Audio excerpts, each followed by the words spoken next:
Hi, welcome everybody to the WeatherBell presentation for the winter 2018-19 forecast. And I have with me on the line Joe Vistardi as well. So Joe, are you there? All right, Joe should be unmuted. Go ahead, Joe. Yes, I'm here. Perfect. So we'll go ahead and get started with the main part of the presentation now. So our agenda for the presentation is we're going to look back at where we've come from, which will help us find out where we're going, basically. El Nino, there's different types of El Nino, and they mean different things over North America. So we'll briefly discuss what that means for us here this winter. We're going to show what the forecast models are saying. We're going to show analogs and antilogs. Analogs are years that are similar to this around the atmosphere and the oceans. Antilogs are opposite. So we'll show you how we make our forecast using those. We're going to take a look at how we're doing so far in November, and then we'll present our official forecast at the end and what's in store for the rest of the winter. So Joe, you know, this is what we call a Modoki-Type El Nino event. It gets that phrase because it's similar but different, meaning it's not a whole basin-wide El Nino in the Pacific Ocean. And you can see here that we have everything's concentrated in the central part of the Pacific Ocean, where it's cooler over here just off the South American coast. And Joe, what does that typically mean for us here in North America? Well, the Modoki El Nino winters are typically colder and snowier, and all roads point to January, February, March as being the coldest part of the winter. What's interesting about this is there's a lot of reasons for why. If you looked at our winter forecast from August and our recent update in October, why we believe we're just simply evolving into a long, cold winter. I'd like to point out what's going on to the west of Australia with the cool water there. That cool water there means that the atmosphere overall in the Southwest Pacific and around the Indonesia and places like that is primed for sinking air over the cooler water. And when air rises a lot in the Indian Ocean, it creates a lot of thunderstorms. That in turn releases heat in the atmosphere and leads to a warmer than normal pattern in winter over much of the United States. We have the opposite going on there now, and it's fascinating watching the way the same kind of pattern in September and October that will produce heat and hurricanes in the winter will produce very, very cold conditions across the United States. That has to do with the Madden-Julian oscillation.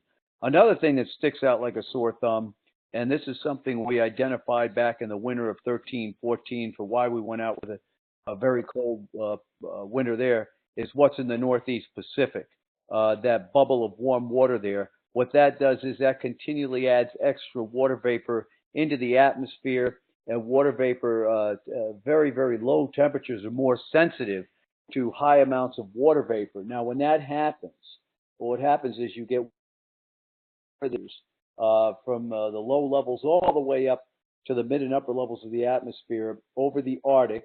That leads to enhanced blocking, more upper level high pressures than normal there. And when you block up across the north, the jet stream tends to buckle right into the eastern part of the United States.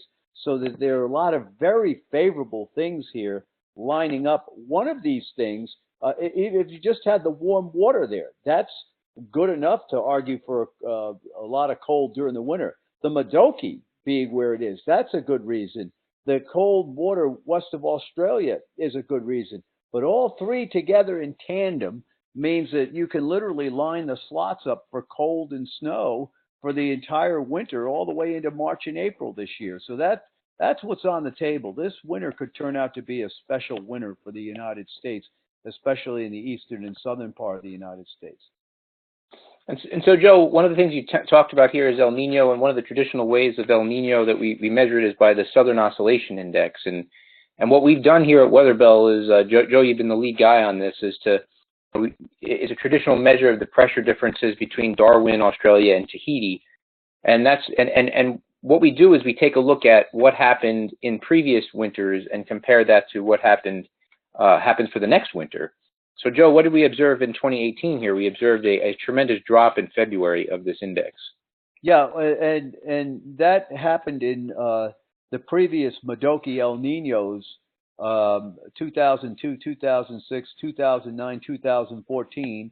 Sometime in February or March, there was a rapid drop from the month before. You can see in 2002, it was 2002.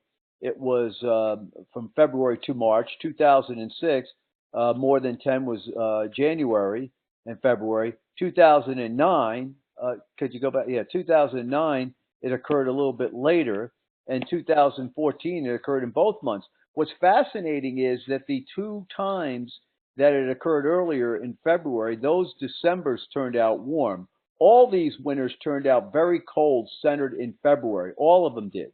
So we noticed this year that there was a rapid drop. So we were pretty confident that the winter was going to turn cold. Now, the reason why this is happening, in my opinion, is because the oceans are now warmer than normal. So we've discovered something here that has not ever been used, and it's a 9 to 12 month lead time on the type of El Nino we're looking at. In the times when the sea surface temperatures were colder, back in the 60s and 70s, there were none of these rapid drops like this, so we couldn't have the signal. This has all evolved in the last 20 or 30 years, and so when we do our research, in fact, there's a saying, the time will come when winter will ask what you did all summer. What we did all summer was research things like this, and we came up with this. So when we first issued our forecast in August, it was for a cold, stormy winter, and in October we did. And now I think what you're seeing in there's a lot of people that say, well, maybe these guys have a point here. We got to take a look at this. Right, and one of the things we did, Joe, is we compared January through March's when we had those SOI drops. This is what we've noticed here. This is the cold. These are the years we couldn't see it, the cold years. You see, January, March, 57, 63, 69, 72, the oceans were much colder. And what happens is the oceans are now warmer, so that increases, there they are, right there. That increases sensitivity. You notice that, you see the warm ring in the Pacific. There's a warm counterclockwise ring, and there's the cold pool that is in the Eastern Pacific. That's the La Nina the previous year. So this year, when I was studying last winter versus these winters, I think we have the next slide, will show that we had the same kind of right there, same kind of thing setting up for us back last winter. So we started jumping on this, and there's the cold. Last winter, of course, we did have significant cold enter the United States, and there's a signal for that to some degree with the warmer North Pacific and the colder area west of Australia. But what happens now is you're getting the El Nino involved. The key to this, folks, is that this when I saw this sea surface temperature configuration and compared it, I said, aha, that looks to me like an El Nino is going to try to evolve this upcoming winter. It'll be a Modoki El Nino, so we have to look for cold. So we got a bit of a jump on this. Right, and now, so this is go on, Tom. I'm sorry. Yeah, so one of the things that we did here is that we have one of our other meteorologists, Joe DeLeo, has a statistical model that he uses, and he created looks at 20 different versions of what's going on, 20 different variables around the world. And so we take a look at this, and this is what in August the model said was going to happen. And Joe, you're really excited about this, so walk us through what this. Yeah, Joe DeLeo works with us. Is just he's one of these guys where he in my opinion, he's someone I've looked up to, and just he amazes me. He's developed a model unlike any other model. All the mathematical models. And if you have a mathematical model where everybody uses subject to feedback, come up with an answer quicker, but it could be the wrong answer just faster. What Joe has done is use all these different variables, like, for instance, what the sun is up to, solar cycles, sea surface temperatures, of course, are in there. But you also get what we call analogs and antilogs, and he's got 20 different variables that are not used in other models. So from August, he came up with this pattern that said there would be blocking over the top. There would be a trough in the eastern part of the United States for winter, and another big trough out near the Aleutians there. And you see the trough also in Europe like this. And this is the classic pattern that if you like snow and cold globally, you look for, because Europe gets it too. So and what's happened now is the European, and this is a different map scale, but you can see where those negatives has gone right to here we are in November, 3 months later, and it's showing what Joe's model had. See there's the deep trough near the east. Where it's different is over Europe, and there's a lot of fighting going on among the models in Europe. And for instance, the Japanese model, the UK Met model agree with Joe's model. But what we have to jump on is what's going on over the United States, and because all that red up there means the blocking's developing, and all that blue means the trough is there. So when Joe looks at this, he said, well, what are the closest winners? Using the variables he does. So he has 63, 64, which was a very memorable winner. 2009, 2010, that's Snowmageddon. Both of those are El Nino years. 96, 97 was a non-Nino year. 04, 05 was an El Nino year, and it's a warm sample. 77, 78 is one of the winners where people were saying an ice age is coming. 13, 14, of course, was the year of the, quote, polar vortex. So there are a lot of big hitters in there. The Antilogs are the ones that are the opposite over here, and you can see them on the other side. So what's fascinating is, if we go to the next map, I think we're going to go to the next map. So what happens is if you take the Antilogs and you flip them, all right? So the Antilogs are saying it's going to be warm in the southeast and cold in the north and west. If you reverse them, they come up with after all, they are the opposite of what we're looking for. They come up with a cold pool centered where we have our cold pool forecasted. So the Antilogs are, to some degree, blending in with the analogs. If we get to the analogs are very, very cold. So when you blend them all together, you come up with the cold forecast that we have. And that's the key too, Joe. It's like not everything's not going to be one-to-one. Every year is unique in its own way. But when you start to see everything come together like this, you start to see most of the analogs coming in with cold and snowy winters. You see the antilogs coming in with the opposite in many areas. And the areas that we are most confident in, where if everything lines up, just happens to be in the southeast there. So, well, yeah, you see now the U.S. Now look what's been going on now, and I feel that there's weaknesses in the physics in the U.S. model, and we've noticed this over the years where it just can't find cold air.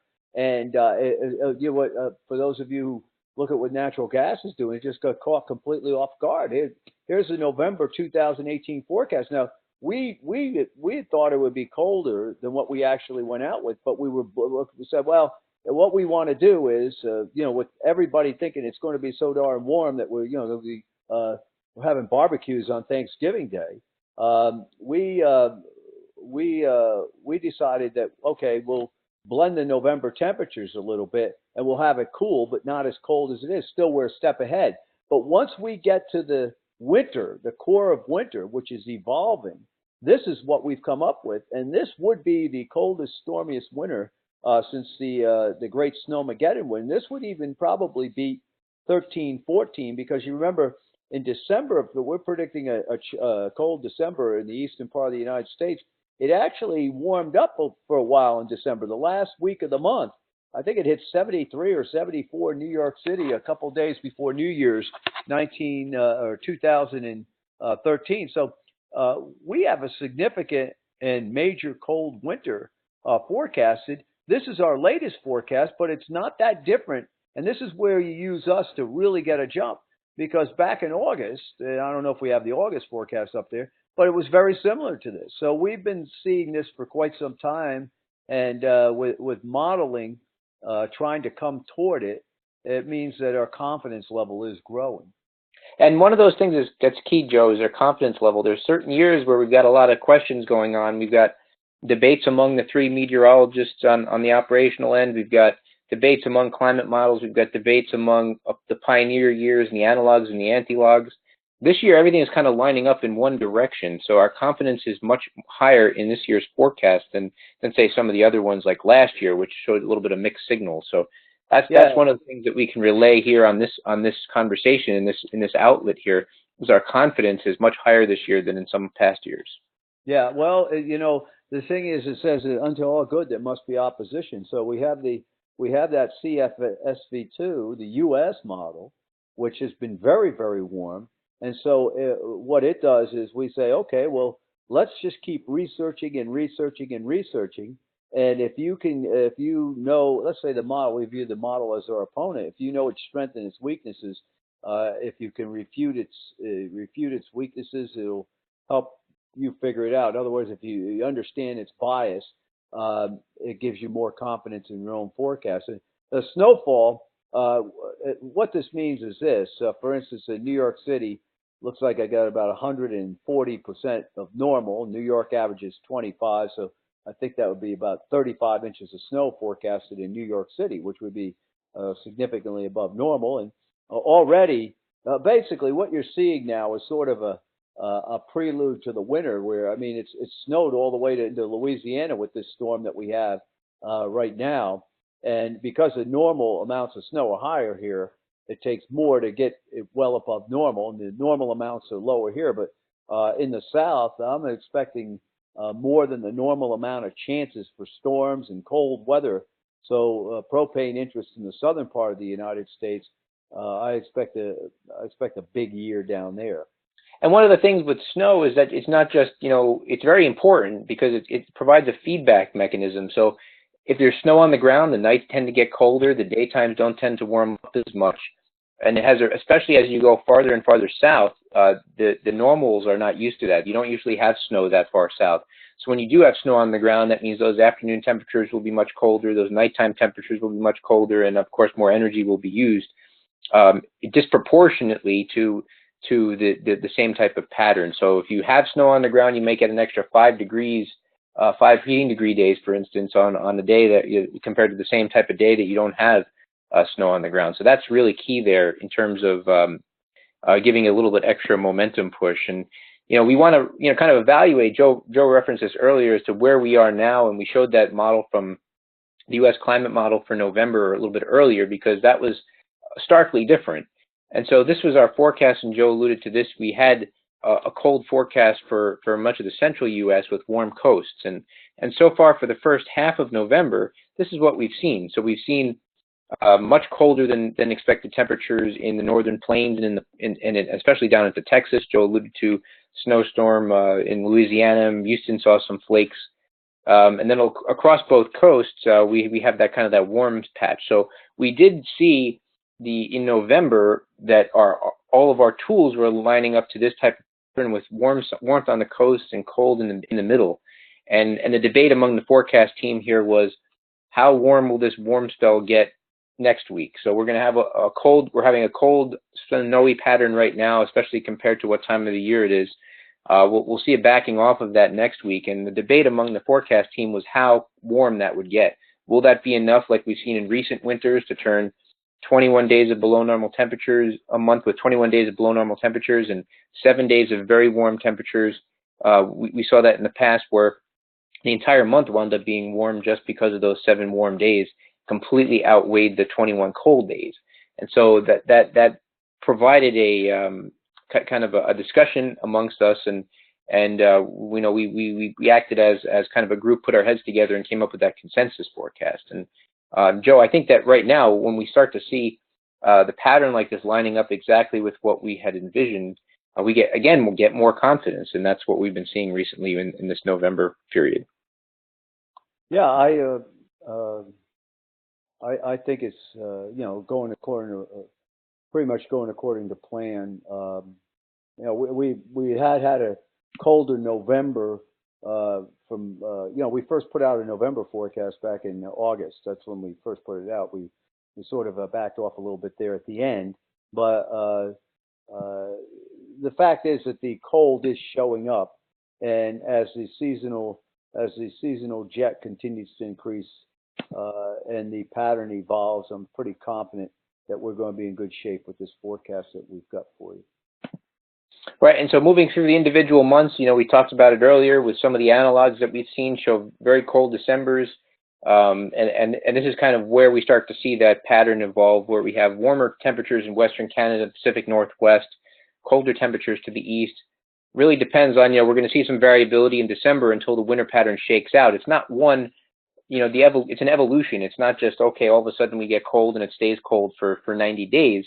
That's not how it works. We have some fits and starts and we get some warm spells and cold spells, but on the balance, especially as we head deeper into the winter, we see more cold days than warm days. Yeah, I remind folks all the time that, even in some of their favorite winters, what's the song, the Tom Petty song, The Good Old Days Were Not So Good. Everybody loves that 77, 78 winter, and yet the snow got wiped out completely by a big storm up the Ohio Valley, which, you got crushed in January 78. Now, 95, 96, in fact, where I am now in central Pennsylvania, there are computer models that are predicting a rival to the 95 storm here, dump 15 inches. And that 95, 96 winter, everybody loves that winter. But there was a huge storm in January 24th, where Harrisburg got flooded because 25 inches of snow on the ground melted when it hit 60 degrees, and it was 2 inches of rain. So yeah, that was one thing that I vividly remember about that winter too. I mean, where I was had 35 inches of snow, and within 10 days there was another storm that dumped 2 inches of rain, and all the snow was gone. Crazy amount of snow, nowhere to put it, and all of a sudden it was gone. Everything flooded. So same thing happened all around the Mid-Atlantic states that year. And that one of those things that we have to take a look at this year is a similar situation happens, that we see a very cold, stormy pattern, and you have flooding that from a warm rainstorm that occurs, for a few days, and that really wipes out a lot of that snow. But that's more for the snow lovers in the audience. And again, as I mentioned, snow is a big feedback mechanism that helps get extra heating degree days out of some patterns here. And you can see here, kind of, we don't have the individual month for February yet. That'll be out later this month for our subscribers, but we do have February to April forecast. So we think that this is going to last longer into the spring. Similar to how last year it was almost like it was basically the year without a spring. We went from spring to summer almost immediately. We had cold temperatures in the southeast, April, May, and very, very cold temperatures, especially into May across the southeast. And speaking to people down there, it was one of the coldest Mays they can ever remember being down there for in 30 years at least. So, Joe, I think that's really where we're wrapping up here in terms of the presentation. So, a cold, stormy winter is on the way for much of the eastern half of the U.S. It will be the coldest winter since 1314. Pretty high confidence in that. We had seen some, of course, individual cold snaps colder than that in the last few years, but we do think, as a whole, the winter will be coldest since 2013-14. With it centered in the southeastern U.S. into the southern Mid-Atlantic and into the Ohio Valley. And we can't rule out a freak snowfall event in Florida. I think we've seen that kind of quote-unquote freak snowfall event in Houston already, and in southeastern Texas already. But we do see analogs all pointing to a sustained cold winter, and confidence is very high because it contrasts to recent winters where cold has come but has alternated with warm periods. We think that the cold will win out and beat out any of those warm periods this year. So, Joe, do you have any final thoughts? No, I think we've just about summed it up. As a picture's worth 1,000 words. So, hopefully, I'm always grateful for the chance to be able to talk to people and show them what we do at WeatherBell, and hopefully, the people here, we'd like to have you aboard so you could get, whatever insight that may provide some merit for what you do, and we'll see how this works out. And what's great here now is we can have an opportunity to ask us questions. I know one of the viewers already responded. What is the Western European winter forecast? I guess we teased everybody with that cold trough there in kind of the Pioneer model, and I think we're really seeing that same sort of evolution right now in Europe, as temperatures were very warm. It was very dry in Europe this fall, and now we saw kind of a complete reversal with the cold coming in the next week or so. And with it being so dry, dryness also tends to make low temperatures much cooler at night. So tends to. I think, if I may add, I think in December looks a lot like 2009. So if you especially in the UK, I think there's widespread cold the next 2 to 3 weeks is going to evolve across Europe. And once you get into that blocking pattern, you have to then start. Okay, move thing to real cold, like I think is coming. If you look at December 2009, that may be your most recent close year. I'm not going to say it's going to be exactly like that because that was there was a big fiasco with that because they had some conference in Brussels talking about how the world was getting warm and it's never going to snow again, and the UK got covered with snow and record cold. So I won't say it'll go that far, but you've got a lot of cold. And traditionally, when you get these blocking patterns, what happens is when the block is strongest over Greenland, both the U.S. and Western Europe gets it. When it switches back over to the northwestern part of North America, Europe gets a chance to warm up. So that would be something that we have to keep looking at. But I think it's a colder than normal winter across to Germany and France, and I think it gets off to a fast start here over the coming few weeks. And one of the areas of where the UK is and up there, we tend to see some of the one thing the Pioneer model was forecasting was a stronger than average Icelandic low, which tends to bring kind of a northwesterly flow off of Greenland and Iceland into Scotland, and that could also provide some interesting snowfall in kind of the highlands up there in Scotland and also down into England at times. So I think that's another thing. I think we're going to see some snow in London too out of this pattern. I think before December 10th or 15th. I mean, it does that from time to time. I had a little bit of experience looking at the UK because and I still do. But in any case, Tom's our Europe expert, so you're hearing us banter back and forth over what's going on there. Sure. Now, if anybody else has any other questions, please feel free to use the chat feature so that we can answer those questions. That chat feature should be a little chat bubble that appears in one of the controls on your screen. And if you can do that, we can stay on the line here for a few more minutes and address any questions that anybody has through that chat window. Thanks, Tom. Mike here. While we're waiting for questions, I did want to make sure that we thank Dale DeLay of Cost Management Solutions and Brian Richardson of LP Gas Magazine for helping us to organize and publicize this webinar. So Dale and Brian, much appreciated. And Tom, I think we have a new question that came in. Yes, we do. We have we've obviously spoke much about the eastern half of the U.S. What are we seeing for the Rockies this winter, Joe? And I think it's going to be more variable there. I think the part of the Rockies might see a little warmer temperatures than down to the south, the southern Rockies, which tend to see more stormy weather. I agree with Tom. I think part of the jet's going to cut underneath, and you're going to have normal to above normal snow in the southern Rockies, and I think the Pacific Northwest up into southwest Canada though is going to be pretty warm and dry this year. Which is completely opposite to what we've had the last few years, where we've had storm after storm up in the Northwest and up into British Columbia. They saw some pretty nasty snowy winters there, and that really locked the pattern out for helped dry out a lot of those areas down into the southern Rockies. And we've seen kind of a little bit of similar how we envision the pattern developing for the rest of the winter. We've seen that recently. New Mexico's had snow above normal temperatures. Above normal precipitation, below normal temperatures. And of course, Texas, we saw quite a few storms down there already, bringing in abnormal cold. So we think that this is the kind of pattern we're going to see for much of the rest of the winter. But instead of having those warm slots on the west and the east coasts, we're going to have, and the cold in the middle. That includes the Rockies, that includes the plains, that includes the Midwest. We do think that towards winter, the jet stream tends to not have as many waves in it. So we do have kind of a warm regime in the west of the Rockies, cold regime to the east of the Rockies, and a little bit in between. So northern Rockies, as we mentioned earlier, could be a little bit warmer than normal, and southern Rockies would see some more chances for snow and cold.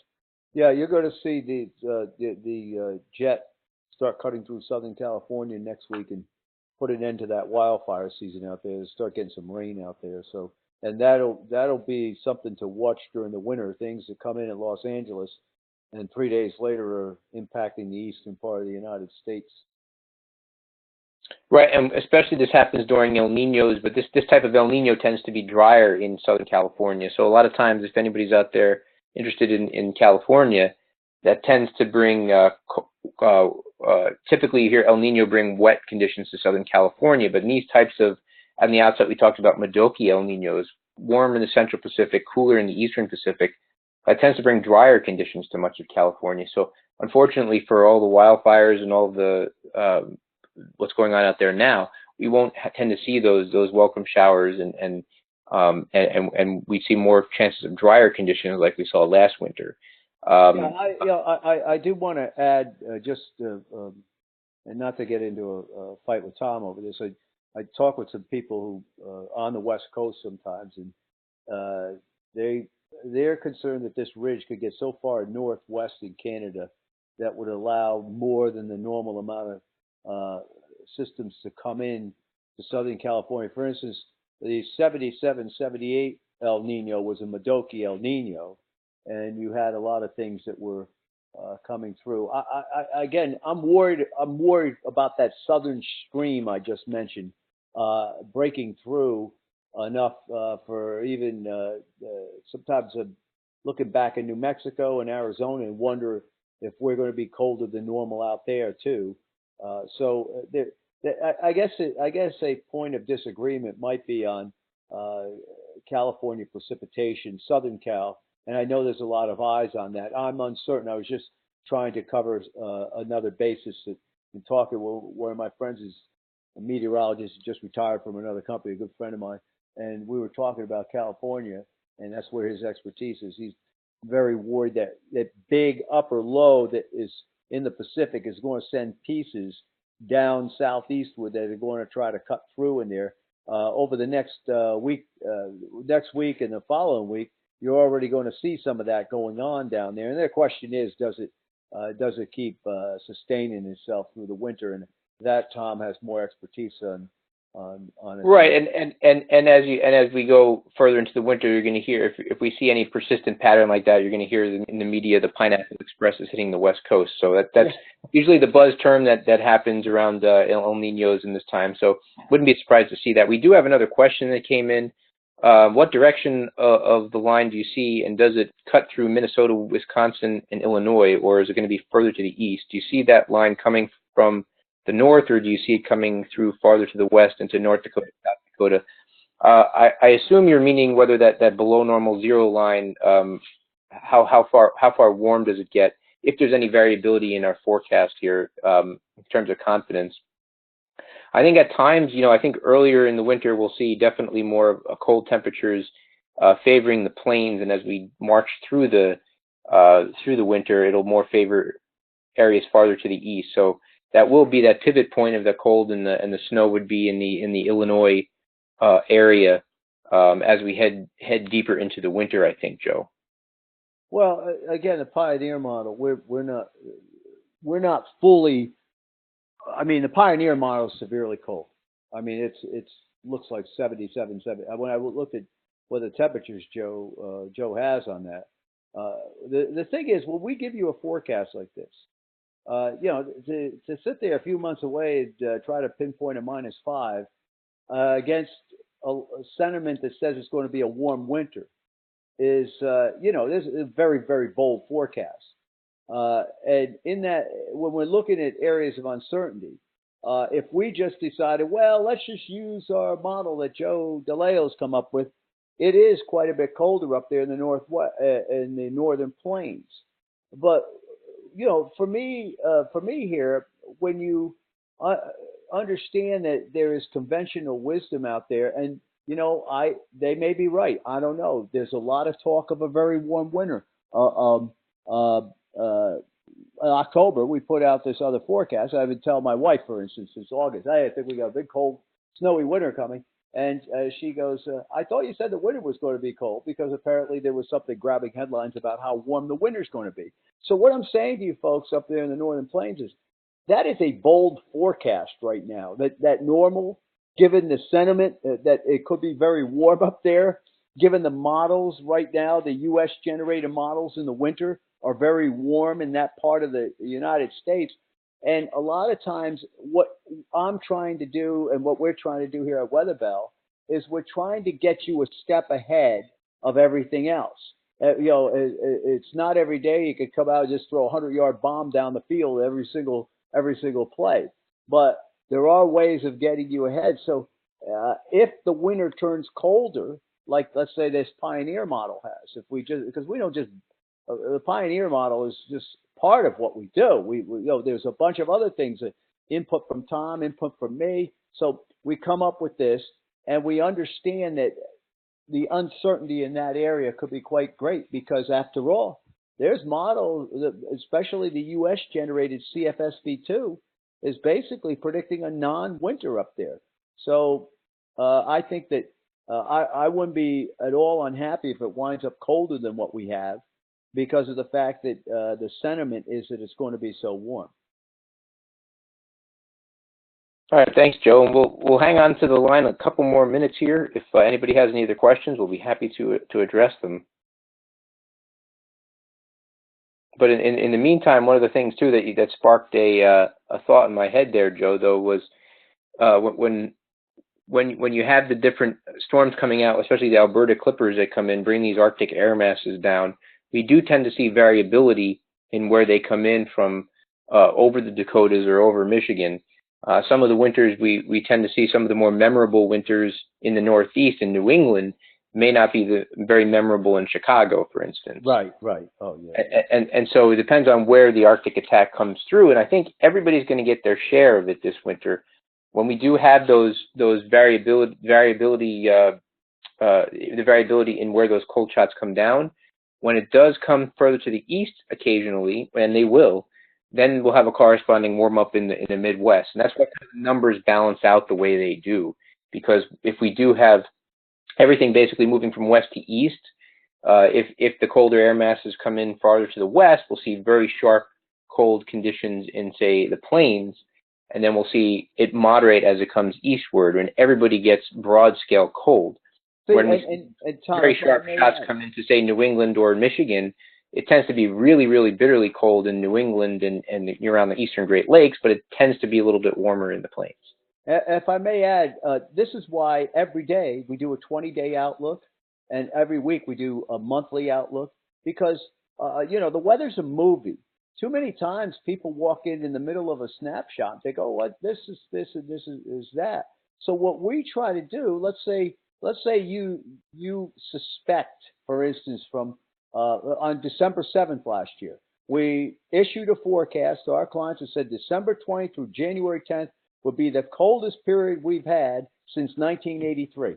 All right, the holidays. And if you remember how warm it's been for the holidays, 14, 15, and 16, I went to midnight mass a couple of times. It was 60 degrees. I thought I was in Miami or something, right? And I'm up in Rhode Island for that. So this was a big forecast, but it's issued December 7th. Now, so what happens is we're giving you this seasonal thing, but it is sort of the longer term look at what we do every day for the next 3 weeks, the next 6 weeks, to give you an advantage. Now, I don't know the propane industry, the way I know the weather industry. But if I'm saying to you, guess what? The period December's, like last year, we'll use an example, December 20th through January 10th, in spite of everybody saying it's going to be warm, you should probably get in over here, or you should prepare for cold weather. And so what happens is, you look what happened in New England. Those people got taken so badly off guard. I'm sorry I'm laughing at it, but they were running out of gas in New England, if you remember correctly. So all we're trying to do, only God knows tomorrow. And I believe me, the weather is a humbling event. It's a spiritual journey, believe me. I'm going to tell you that. But what we try to do for you as a service industry, because the customer is first, is try to get you that step, 2 steps, and maybe sometimes we're lucky enough to get you 3 steps ahead of everybody else that's not looking at us. And, hopefully you make that decision, make the right decision, and saves you money. If you could buy gas at X and then sell it at X plus 5, you make money. So anyway. Okay, thanks everybody for attending. I think we'll be again posting this presentation and sending it out, and it has been recorded. Please, if you have any questions or are interested in our services, sales@weatherbell.com is the easiest place to contact us, or give us a call at the main office, 212-856-7259. We'll be happy to discuss things with you. For now, thanks everybody. Have a great weekend, and again, Joe, I'll use your tagline because you're on here. But enjoy the weather. It's the only weather you got, right? Yeah, I concur. Thanks a lot.